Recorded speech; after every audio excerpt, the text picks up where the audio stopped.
Snow fell like judgment that night, silent, sharp, and unforgiving. The kind of cold that bites deeper than any outlaw's knife and slower than any bullet's burn. Out beyond the edge of town, where the prairie met the shadows, a boy lay curled beneath a wagon wheel. His coat was too thin, his lips too pale, and the footprints that had brought him there, they were already disappearing beneath the frost. Folks saw him earlier that day, some from their porches, others from behind frosted windows. But no one stepped forward. No one reached out. Because in the Old West, looking away was easier than getting involved. The boy didn't cry. He didn't beg. Maybe he knew that out here, tears froze before they earned sympathy. His eyes searched the horizon once or twice, but hope fades fast when your body starts going numb. And as the last light faded from the sky, it seemed that the land, so wide, so empty, so quiet, had decided he wasn't worth saving. That he would be just another forgotten name beneath a shallow patch of snow. Another ghost swallowed by the silence of the plains. But the West has its own way of keeping secrets, and sometimes of breaking them wide open. Just before midnight, when even the coyotes had stopped howling, a figure appeared on the ridge. A man on a tired horse, wrapped in a worn duster, a battered hat pulled low. He wasn't the kind of man people noticed at first glance. Poor, quiet, with calloused hands and a past he never spoke about. But something in his heart still burned hot enough to cut through the cold others had chosen to ignore. He saw the boy. He didn't hesitate, didn't ask questions.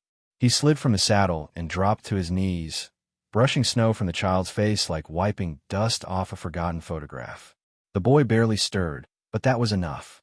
The cowboy wrapped him in his own coat, his only one, and lifted him with the kind of care most men reserve for blood relatives. The horse groaned under the weight, but the man whispered, "Just a little further, partner."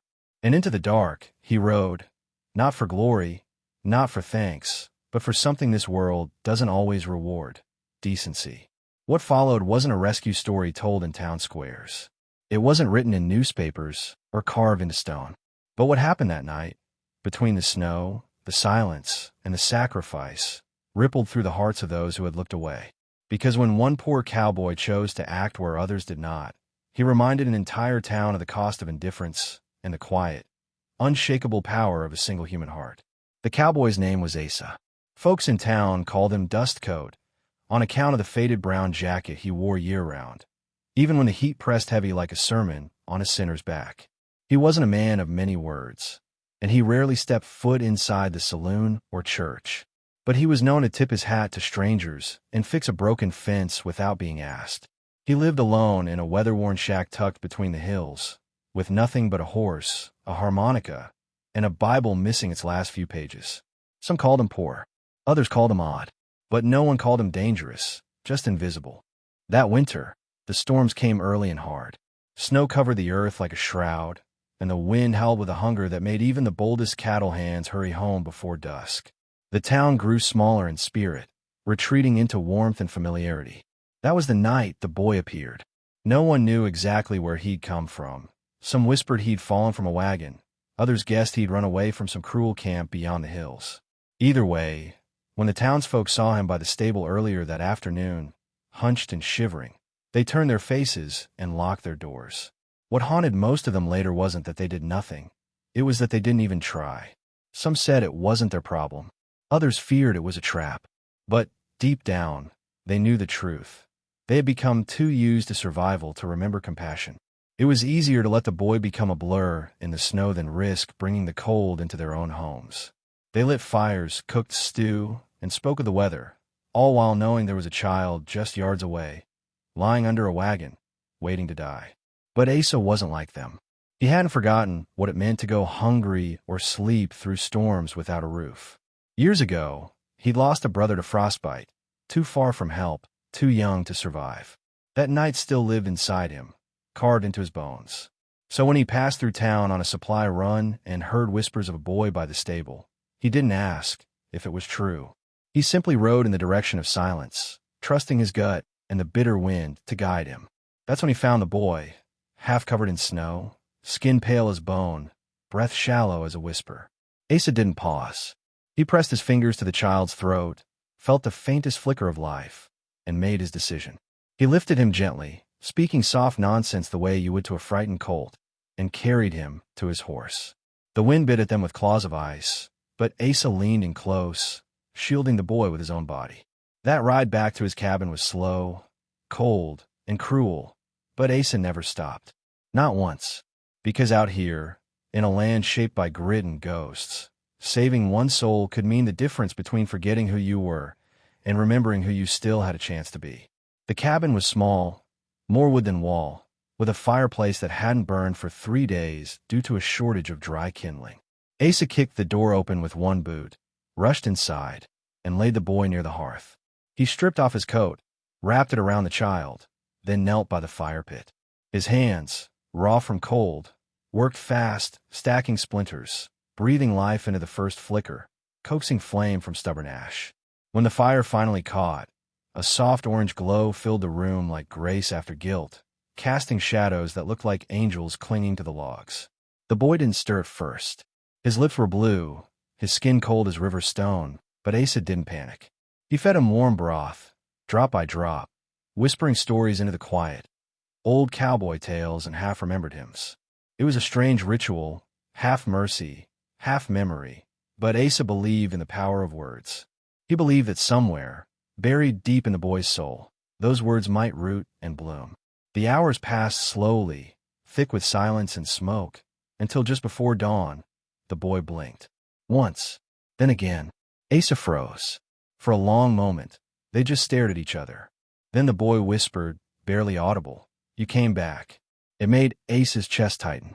He didn't ask what the boy meant. Didn't need to. Sometimes, when the world turns its back on you enough times, your mind builds stories to survive. Maybe the boy thought he'd known Asa in another life. Maybe he mistook him for a father long gone. Or maybe, in that one act of kindness, the cowboy had become more than a man. He'd become proof that the world still had room for miracles. The next few days were slow and tender. Asa nursed the boy's strength back with beans, warm blankets, and songs hummed by firelight. He never pried, never asked why the boy had been left behind. Trust wasn't built with questions. It was earned in silence, in actions repeated over time. Slowly, the boy began to smile, to speak. He said his name was Eli. Said he used to live near the ridge, but had been on the run since the fire. That was all he said. Asa didn't push further. He just nodded, as if to say, "You're safe now. That's enough." And while the storm outside raged on, something else stirred inside the cabin. Not just warmth, but purpose. Asa, a man who had spent years wandering with no one waiting for him at sundown, found himself rising earlier, cooking better, listening more. Eli gave the days shape, gave the silence weight. And though the town hadn't changed, though their doors remained locked and their eyes averted, Asa's little cabin had become a new kind of church, one where salvation came not through sermons, but through soup, kindness, and shared fire. As the snow slowly began to melt and the hills shed their winter coats, word of Asa's act began to seep through the town like smoke under a doorway. No one knew the full story, just whispers that he'd taken in the boy, that the child hadn't died after all. Some dismissed it. Others said it was just a matter of time before both froze together. But a quiet few, began to feel something they hadn't in years: shame. Not the kind that roars, but the kind that lingers behind the eyes, heavy and silent. The general store clerk, an older man with stiff hands and a quiet heart, left a sack of oats outside Asa's fence. No note, no knock, just left it there before sunrise. The town schoolteacher, Miss Albright, packed a small bundle of books and tied it with twine, leaving it near the path that led to Asa's place. Even the blacksmith, whose heart was as iron shut as the hinges he forged, sharpened an old axe and laid it beside the gate. No one said a word about these gestures. But slowly, without fanfare, the town began to remember what it meant to be part of something bigger than themselves. Inside the cabin, life blossomed. Eli had regained color in his cheeks and laughter in his throat. He followed Asa everywhere, mimicking the way he split wood, how he tied knots, even how he wiped the dust from his boots before stepping back inside. They weren't father and son by blood, but something deeper had taken root. They spoke less with words and more with presence.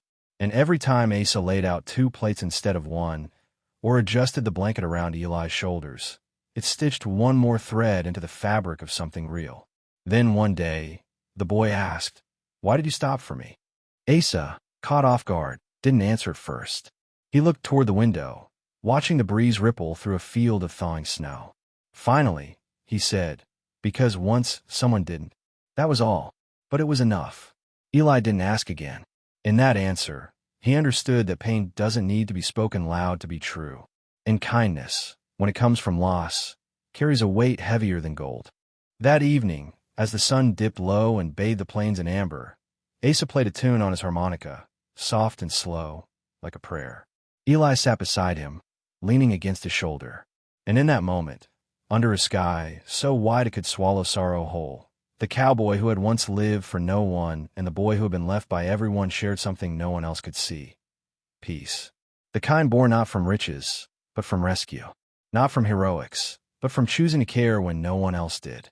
Spring rolled in like a second chance. Grass peeked through frostbitten soil, and the air tasted less like struggle and more like breath. Eli began helping around the homestead, feeding the chickens, tending to the woodpile, sweeping the porch clean without being asked. He wasn't just surviving anymore. He was belonging. Asa watched with quiet pride, never boasting, never naming what they'd built. He didn't need to. Some bonds don't come with labels. They come with time, trust, and shared silence. One afternoon, a rider from town arrived at the cabin. Sheriff Tulliver, tall, gray-eyed, and always 2 words short of warm. He dismounted slow, hat in hand, and looked between Asa and the boy. "We heard," he said, "about what you did." Asa nodded. "Didn't do it for a medal." The sheriff grunted. "Didn't bring one." He paused. "Just wanted you to know it wasn't missed." He reached into his coat and handed over a worn leather pouch. "Some of the townsfolk figured you and the boy could use a little extra." Then he left without waiting for thanks. That night, Eli held the pouch in his lap, running his fingers over the coins like they were something magical. But Asa gently closed his hand around it. "We'll use it right," he said. "Not for more, just for better." And in that sentence, he passed down something more valuable than any inheritance, a philosophy. One born not of greed or gain, but of doing what's needed, when it's needed, and never expecting applause for decency. Soon after, a strange thing began to happen. Families started visiting. First a widow and her daughter, needing a place to rest between farms. Then a wounded drifter, eyes hollow but kind. Asa never turned anyone away. He didn't ask for names or stories, just offered soup and a safe place to sit. And each one left changed. Not because Asa preached, but because he listened. Because he existed as proof that one person choosing kindness could redraw the lines of what was possible. And little by little, the town changed too. Doors stayed open a little longer. Strangers were offered bread instead of suspicion. Children played farther from home, not out of recklessness, but out of renewed trust. And at the heart of it all stood Asa's cabin, still small, still simple, but now lit from within by something stronger than oil or fire, redemption. The kind that doesn't erase the past, but uses it to warm the present. One evening, as thunder rolled over the hills and the wind carried the scent of wet soil, Eli sat by the fire with a question heavy in his chest. "Do you think they'll ever stop seeing me as the boy who was left?" Asa stirred the stew quietly before answering. "They might, or they might not. But how you carry it, that's what makes the difference." Eli didn't speak again for a while. He just nodded, eyes fixed on the flames, understanding that some scars don't vanish. They become maps for others trying to find their way home. That same week, Miss Albright visited the cabin again. This time she brought a slate board, chalk, and a plan. "If Eli can't go to school yet," she said, "school can come to him." Asa offered her coffee in a chipped mug, and for the first time in years, his porch became a classroom.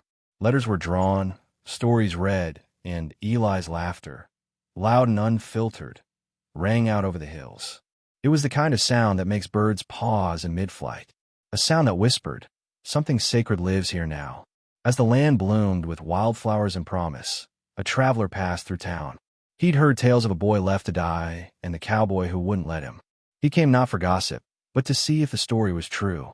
He stood at Asa's fence for a long while before speaking. "I lost a son last winter," he said. "Didn't even get to say goodbye." Asa nodded solemnly, offered him stew, and a place by the fire. That night, the traveler cried like a man unlearning silence. And in the morning, he left a small wooden cross beside the porch. "Jonas," The blacksmith, who once said he didn't believe in second chances, began walking up the trail every Sunday with extra nails and a quiet heart. He didn't talk much, but he always brought something: a fixed hinge, a carved handle, a bar of soap. And though he never said the words, it was clear he came to give what he hadn't before. His guilt had found shape in generosity. Redemption isn't always loud. Sometimes it just shows up and gets to work. That spring, the land changed. But more than that, the people did. And at the center of it all was the boy who had once been forgotten, and the cowboy who chose not to. Together, they reminded a town that salvation doesn't always ride in with trumpets. It sometimes walks quietly, carrying a child in its arms, through snow that doesn't forgive. What Asa did wasn't grand. It wasn't planned. It was simply right. And in doing so, he gave the boy back his life, and gave the town back its soul. Asa's hair began to gray in the wayward weathers, gently, without losing strength. Eli, now taller, stronger, and no longer just a guest in that cabin, took over more responsibilities. He chopped wood, repaired the roof, learned to mend boots and saddle leather with hands that had once been too cold to hold a spoon. And Asa watched him, not as a savior, but as a student of life, knowing the boy was no longer surviving, but growing into someone the West would remember. One afternoon, while clearing brush near the creek, Eli found something buried beneath the soil, a tiny metal star, tarnished and rusted. It was a deputy's badge, long forgotten, likely from a time before Asa ever arrived. He brought it to the cabin and set on the table. Asa looked at it for a long time before whispering, "Not all who wear it remember what it means. But maybe you will, someday." He didn't elaborate. He didn't need to. Sometimes history speaks loudest in silence. The badge stayed on the mantel. It wasn't polished or displayed with pride. It just sat there, watching, waiting. A quiet symbol of duty reclaimed not through force, but through love. Eli, without fully realizing it, began to carry himself differently. Straighter, kinder, wiser. He no longer felt like the boy who had been abandoned. He felt like someone becoming something. Someone who could protect others from the kind of cold he once knew too well. The townspeople saw it too. They began seeking him out. For advice. For help. For the calm steadiness they recognized from Asa, now mirrored in Eli. And though Asa remained by the fire, still playing his harmonica when the mood struck, it was Eli's name they began to whisper with hope. Not because he asked for it, but because he embodied something that couldn't be faked, earned trust. And in the Old West, trust was rarer than water. One evening, Asa sat Eli down on the porch as the sun bled gold over the horizon. "I won't be here forever, son," he said gently, "but you will. And when folks knock on this door, remember, don't measure them by where they've been, but by what they carry in their eyes." Eli didn't answer. He just reached over, placed the badge in Asa's hand, and said, "You carried me. I'll carry them." And in that moment, something unspoken passed between them, like a flame changing hands in the stillness of dusk. The following weeks brought a shift, not in the weather, but in the rhythm of things. Eli had begun to carve a new path, not as a boy who needed saving, but as a young man others looked to when things went wrong.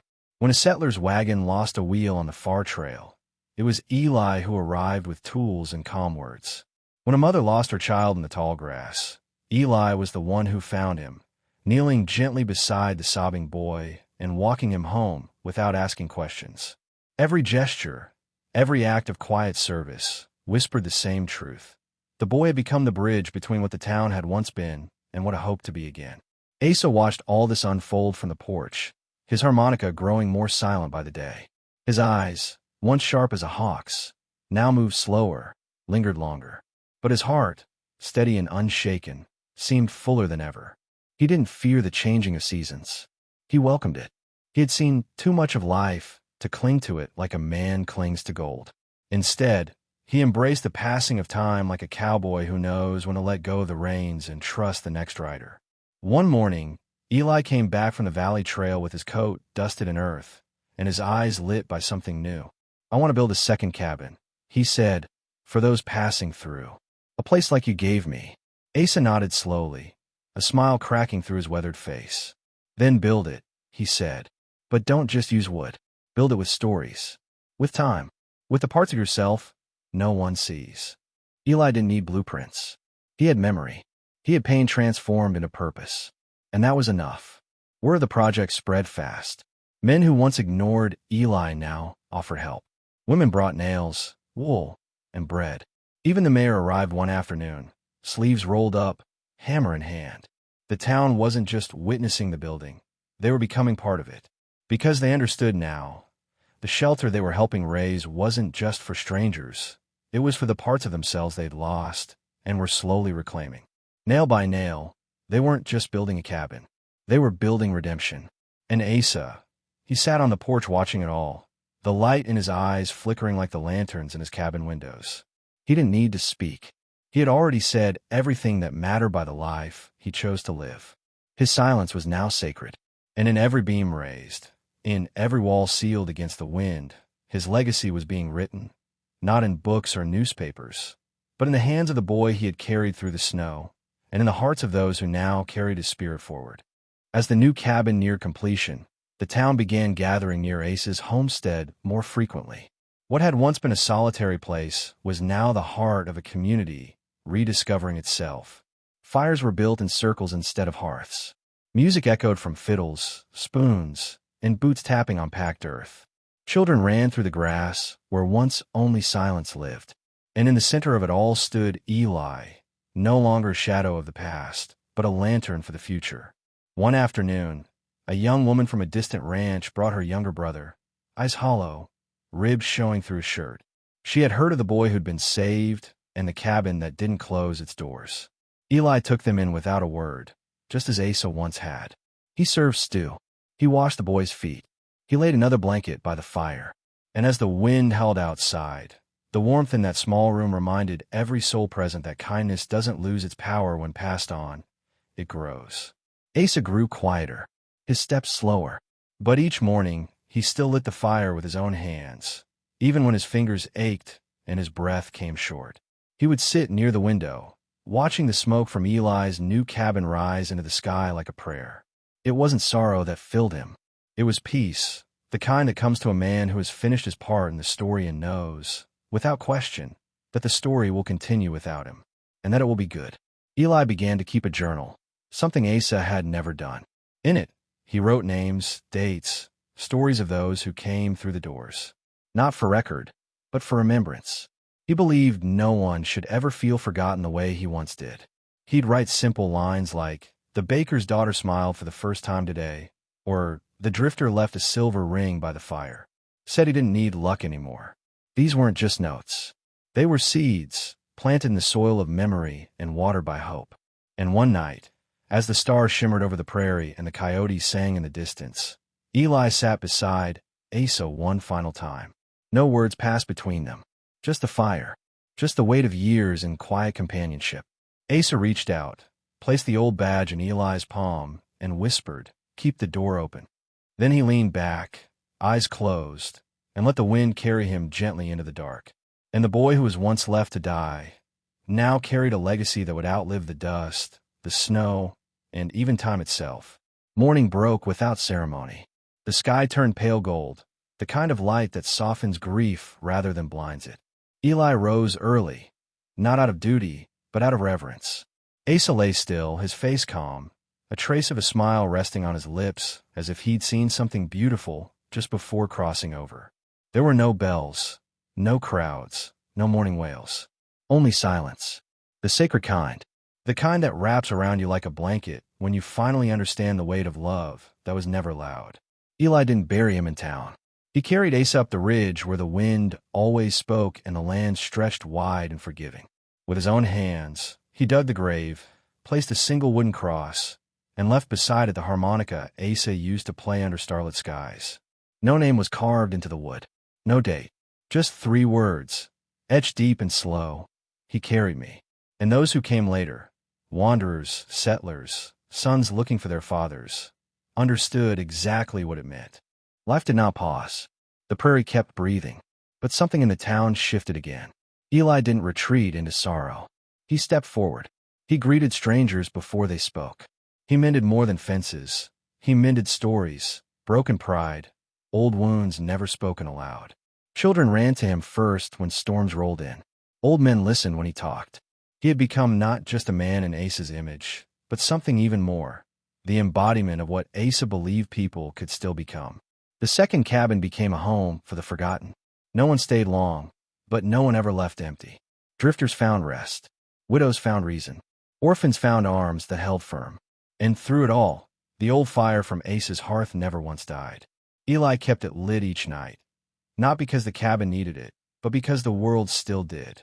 People traveled for miles out just to see the place where one cowboy had once stopped for a dying boy and left behind something greater than legend.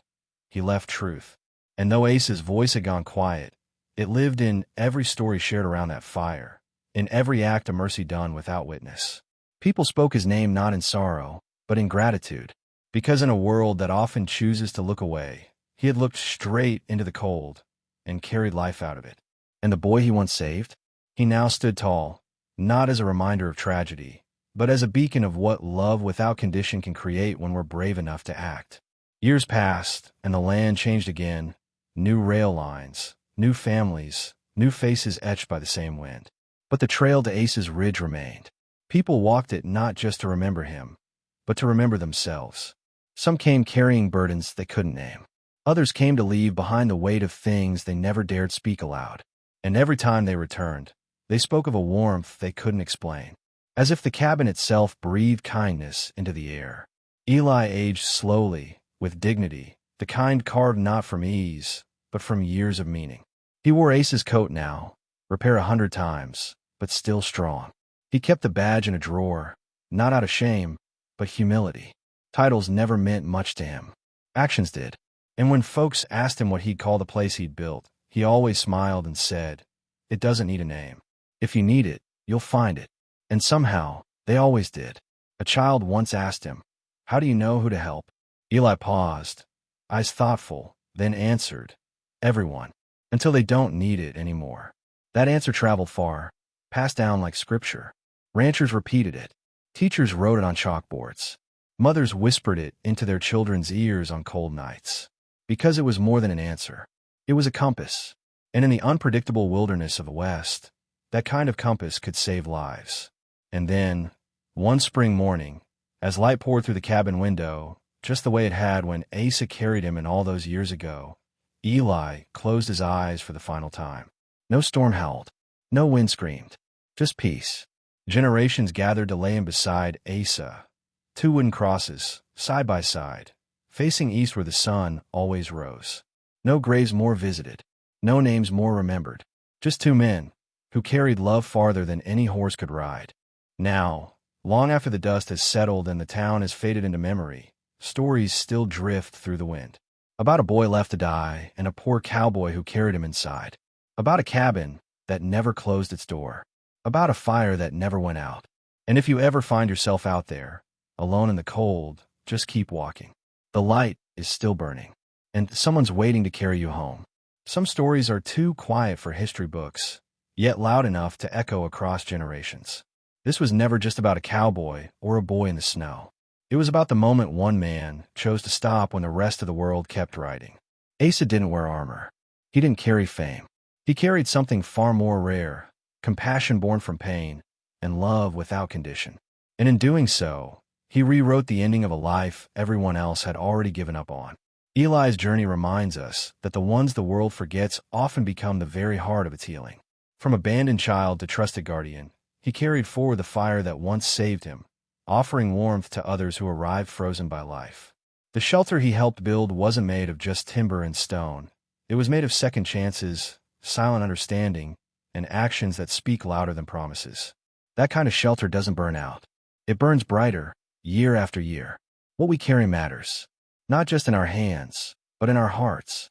When Asa bent down in the snow and lifted a boy the world left behind, he carried more than a child. He carried the weight of what's right. And Eli, in turn, carried a legacy not built on blood but on choice. The kind of choice each of us is faced with more often than we think. Look away or lean in. Stay warm or share the fire. The West was built by those who chose the latter. Maybe you're watching this from a place where the cold feels close. Maybe you've been the one left behind. Or maybe, just maybe, you're the one who can stop and carry someone else now. The truth is, it doesn't take riches to change a life. It takes resolve. It takes seeing what others miss and stepping forward anyway. The Old West may be gone, but its lessons still ride with us today. One act of kindness, in the right moment, can echo for generations. If this story moved you, take a moment to let it settle in. Leave a comment below. What did this tale stir in your heart? Did it remind you of someone? Of yourself? Tap the like button if you felt that fire, and subscribe for more stories that carry truth like saddle-worn wisdom across time. And remember, sometimes, the most powerful thing you can do is simply stop for someone no one else would.